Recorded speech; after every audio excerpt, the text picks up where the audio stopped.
Салам достор, менин атым Чароз. А меники Данияр, биз саякатка аттанганы жатабыз. Биз менен бирге болгула. Биз бүгүн сиздерге Баткен облусундагы Айдаркен шаарынын жаштары көтөргөн демилгеси боюнча айтып беребиз. Айдаркен шаарынын жаштары коомго өз салымын кошуу максатында атайын изилдөө жүргүзүштү.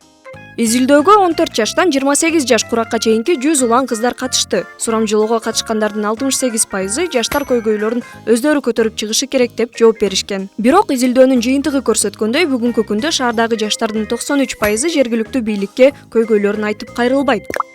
Ошондуктан жаштар шаар мэриясы менен мамилесин жакшыртуу максатында медиа борбор ачууну колго алышты. Медиа борбордо шаар бийлиги менен жаштардын мамилесин чыңдоого багытталган иш-чаралар өткөрүлөт. Достор, көрдүңөрбү, Айдаркен жаштары көйгөйдү ушундай жол менен чечүүнү пландады. А силер Айдаркен жаштарын кантип колдой аласыңар? Деги эле мындай демилгеге кандай кеңеш берет элеңер? Силер жашаган аймакта мындай көйгөйдү кандай жол менен чечмексиңер?